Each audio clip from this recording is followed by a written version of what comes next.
Okay. So just to reiterate a few things, I realize that I say a lot, and if you could deal with that, then I applaud you. But it's something that's probably not gonna slow down at all. But what I'm gonna get into now is tuning a guitar. So ideally, you would have like a guitar tuner. It's usually like this little thing, or you could find them online too. But it plays each string as it's supposed to sound from like a point of reference from like a piano or whatever. But or actually, never mind. But this top one's supposed to be E. We know that. So what a tuner is it'll play an E, or it'll like if you have like a physical tuner, you'll play it, it'll listen to it like a little microphone and then tell you whether the pitch is too high or too low with like a red light and a green light. And once you get to the green light, it'll be like exactly on an E. Um, and then A, D, G, B, E. So say you know that the top string is an E, or you're just practicing and it doesn't matter if it's a little bit flat or a little bit sharp. You could just tune the guitar within itself. So if that top string is E, to make the next one A, you go to the fifth fret on the E, and that's supposed to be the same pitch as the next string. Alright, so I'll detune the A for no reason, and you'll see there's like that dissonance there. You can tell like something's off.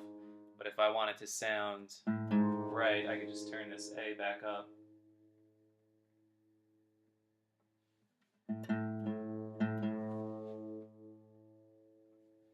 And you'll see it's kind of a knack. Sometimes you'll do it for like I remember when I was learning it, sometimes it would be like really easy and other times I'd be like I actually once tuned it so high that it snapped the string because my ear was like that off that I just kept thinking it had to go higher and it was way lower.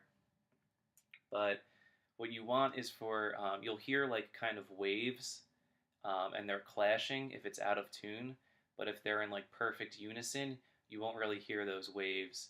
Um, it's really the best way I could describe it, but really it's like a matter of trial and error, and just mess with the tuning pegs and just tune it from scratch a couple of times. That'll probably help you out a little bit. It is like a knack though. That's about as much as advice as I could give to it. There's other ways to tune it. That's pretty much like the most standard way, um, or along with a like tuner that you could look up online. Uh, Gieson.com. I don't know if that's how it's pronounced, but GIESON.com. They have like a really good tuner with like a bunch of different functions on it.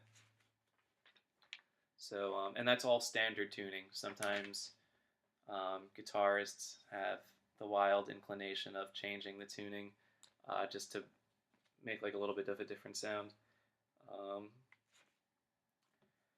so let me do another riff and another chord.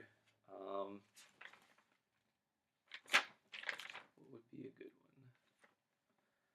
How about Sunshine of Your Love by Cream? So this is another riff that's pretty simple, but rather than everything being on the top string like Smoke on the Water was, this one goes into two string territory. So it is a little bit more difficult. And I'll put the tab for it up on the video. So on the second fret, on the second string, the A string, the one we were just tuning, you want to go to the seventh fret. So that's down here. All right, and you play that twice. Then the fifth fret. So you let go of everything except for this first finger on the fifth fret. So let me play the riff once so you know what it sounds like. It's all right. So pretty groovy. But okay? So a thing here is that if you have the seventh fret held down. This one you also shift your hand, so it is a little bit more complicated.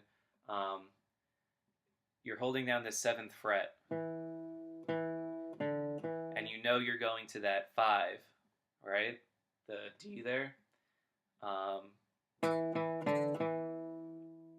So rather than do and then put your finger down,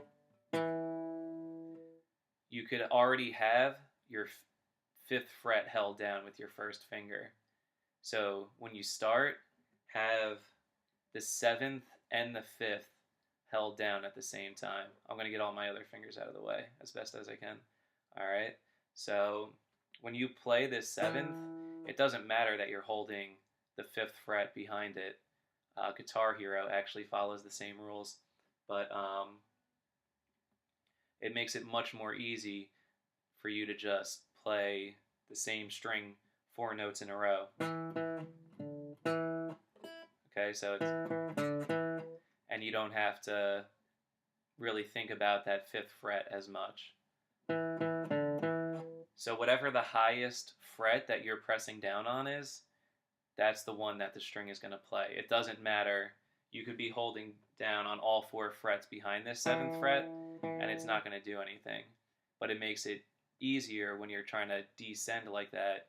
Like you could do. And it's just a little bit more fluent. I mean, you could just as well do and do each one individually, but it's less efficient. And that's the main thing with learning guitar. You always want it to be as efficient as possible. And then, so 7, 7, 5, 7. And this is on the top string now. So you're done with the bottom string. You jump to the top string and you do 7, 6, 5. So all together so far it's. And same thing applies for this top string. You could be holding down that 6 and the 5 while you're descending and picking out each note. So it gets tricky here, remembering your fingers to be on this string, and then also you're plucking the string. Like, when you jump, you have to jump both your finger alignment and your left hand and your right hand. It takes a little bit of getting used to. And then to finish, it's open on the top string, 3rd fret on the top string, open fret on the top string. Okay, so it begins on the 2nd string, jumps to the top string, and then you stay there. So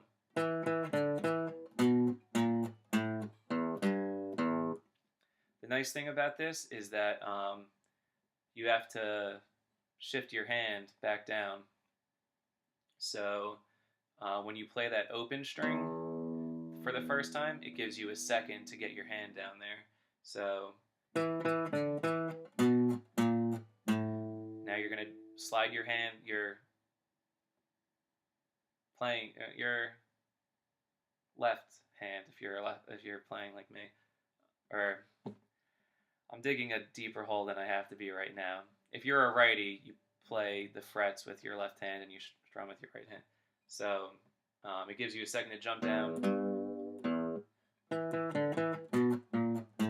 slide your hand down, open, 3, open, all on the top string. So just play that riff a couple times, kind of get it into your memory as best as you can. I was going to go into another chord here, but it's 9 minutes on this video, so I'm going to do that in the next one.